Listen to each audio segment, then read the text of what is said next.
Indian authorities ने अभी एक अपनी प्रोब की है, जो कि उनके ऊपर एक इल्ज़ाम लगा था कि उनके किसी एजेंट ने असैसिनेशन अटेम्प्ट जो है वो प्लान की थी गुरपतवंत सिंह जो हैं, जो कि यूनाइटेड स्टेट्स के सिटीज़न हैं इस वक्त, उनके ऊपर। और जब वो बस्ट हुआ था, फेडरल एजेंसी ने जब उनको पकड़ लिया था, तो उसकी वजह से इंडिया को काफ़ी ज़्यादा सख्ती का सामना करना पड़ा था डिप्लोमेटिक सर्कल्स के अंदर। इससे पहले कनाडा ने इसके ऊपर इल्ज़ाम लगाया था इंडिया पे कि जी कि इंडिया के जो इंटेलिजेंस एजेंसी है, उन्होंने वहाँ पे निज्जार सिंह जो है उनको कत्ल किया था, उनकी असैसिनेशन की थी कनाडा के सॉइल के ऊपर। और ये एक अनप्रेसिडेंट मूव था, क्योंकि उसकी वजह से इंडिया को पूरी दुनिया के अंदर ठीक-ठाक सुख्ती का सामना करना पड़ा था। अच्छा, मज़े की बात ये है कि इंडिया ने जब अभी ये प्रॉब जो है वो पकड़ी गई और उनका एक बंदा पकड़ा गया और फेडरल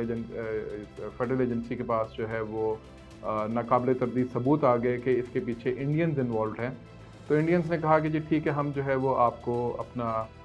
प्रॉब करके देते हैं कि ये कौन लोग थे, और हम अपना एक पूरा पेंडोरा बॉक्स खोलते हैं और इन्वेस्टिगेशन करते हैं वगैरह वगैरह। अभी जो उन्होंने फिर इन फाइंडिंग्स दी हैं, उसके मुताबिक उन्होंने कहा जी कि ये कोई सो कॉल्ड रोग एजेंट्स थे, जो कि अपने बिहाफ पे ख़ुद काम कर रहे थे, और इन्होंने ख़ुद जो है वो सारा का सारा ये ऑर्केस्ट्रेट किया था। इंडिया का या इंडिया की इंटेलिजेंस एजेंसी का या इंटेलिजेंस कम्युनिटी का या इंडियन गवर्नमेंट का इस सारे वाक़े से कोई लेना देना नहीं है। अच्छा, इसमें जो एटलीस्ट एक पर्सन जो है वो डायरेक्टली इन्वॉल्व है इस मर्डर प्लॉट के अंदर, और इंडिया का कहना ये है कि वो अब हमारे लिए काम नहीं करता। लेकिन जो फेडरल इन्वेस्टिगेशन एजेंसी है, जो फेडरल ब्यूरो इन्वेस्टिगेशन है, FBI, उसके मुताबिक उनके पास नाकाबिले तर्दीद कुछ सबूत मौजूद हैं, जिसकी वजह से वो ये कह सकते हैं कि इनका डायरेक्टली ताल्लुक जो है वो इंडिया के इंटेलिजेंस कम्युनिटी के साथ मौजूद है। अच्छा, ये जिन साहब के बारे में इंटेलिजेंस एजेंसी जो कि अमेरिका की है, उन्होंने निकाला है सारा का सारा ये मुद्दा, वो कोई साहब है जिनका नाम है निखिल गुप्ता। निखिल गुप्ता जो हैं, इनको बेसिकली जब पकड़ा इंटेलिजेंस एजेंसी ने, तो पता चला कि ये मिस्टर पुन्नू जो हैं, जो कि उधर मौजूद हैं अमेरिकन सॉइल के ऊपर, और सिख हैं और अमेरिकन सिटीज़न हैं, उनकी असैसिनेशन अटैम्प्ट जो है वो इस शख्स ने जो है वो प्लान की थी। अच्छा, निखिल गुप्ता जो है, उसके अंदर जो चार्जेस हैं, इंडक्टमेंट डिटेल्स जो हैं, वो क्या हैं कि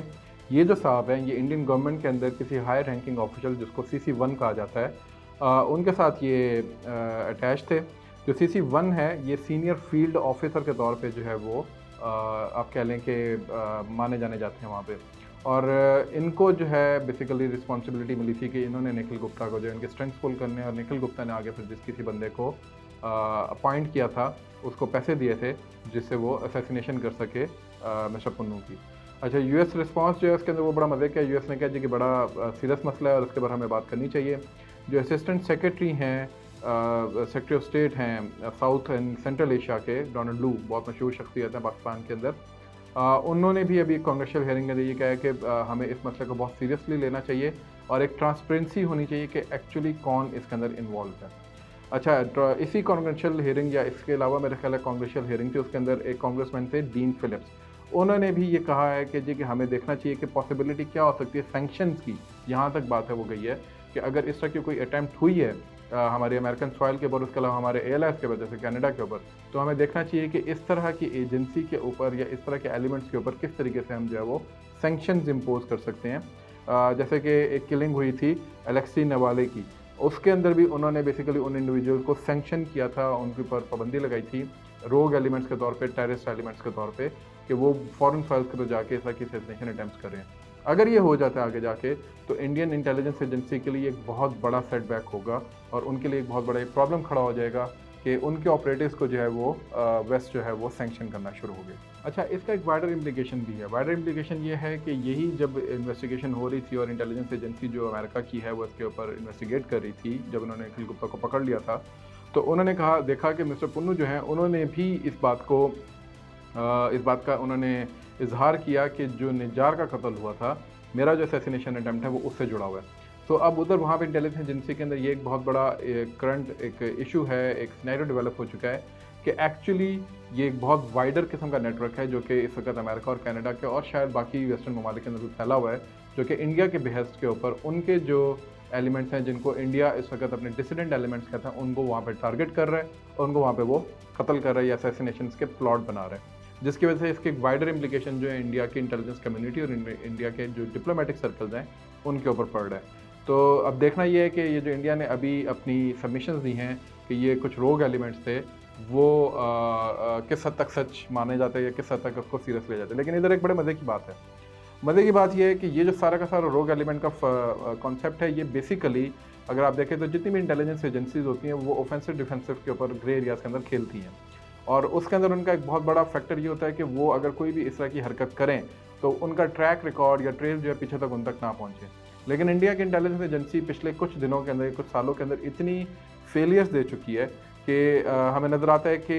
कतर से लेके यूएस तक, कनाडा तक, और कनाडा से लेके यूएस तक, और उससे पहले पाकिस्तान के अंदर भी जो जी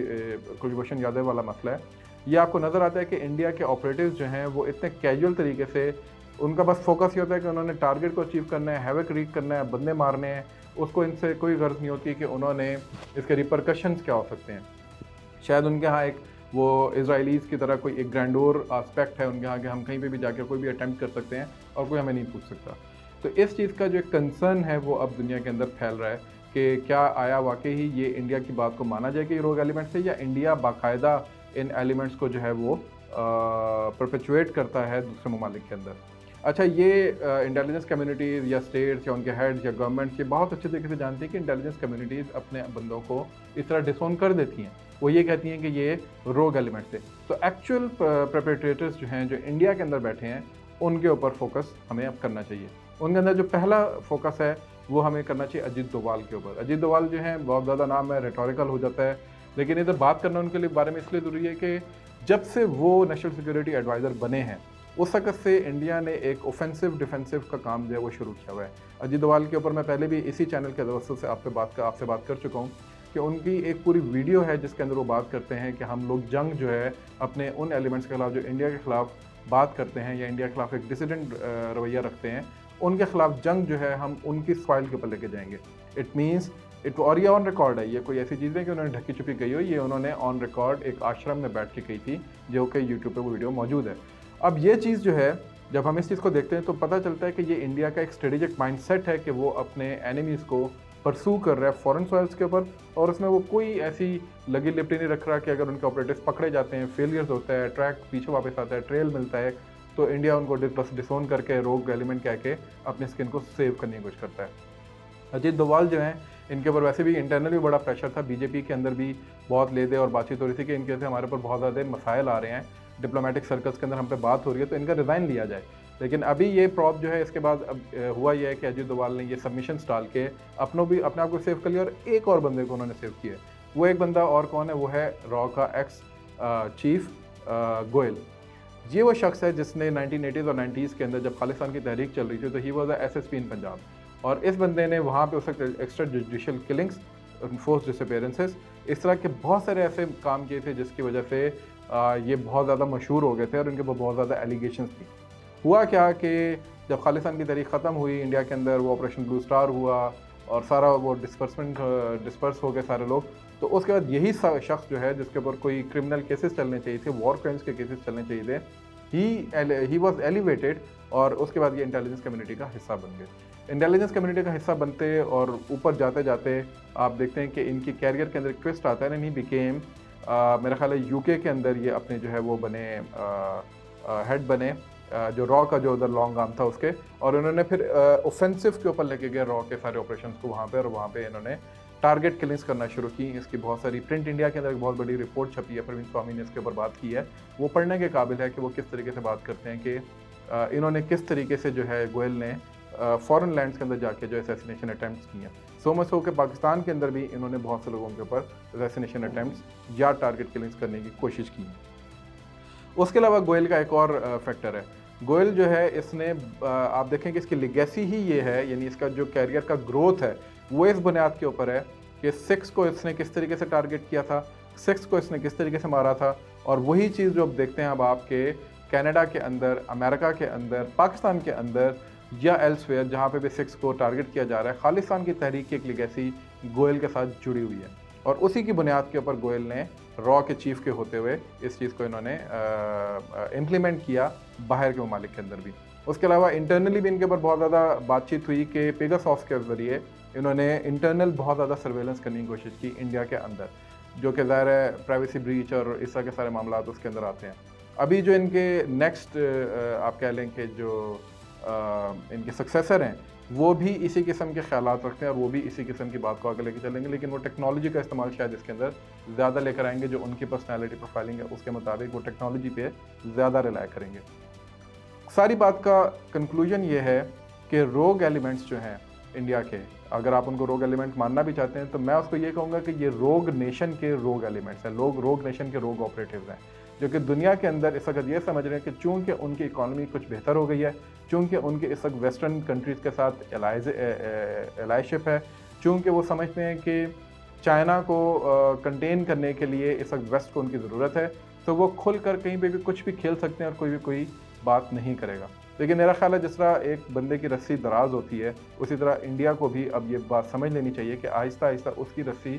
टाइट होना शुरू हो गई है। और उसकी वजह यह है कि जो हुकूमतें हैं वो आती जाती रहती हैं,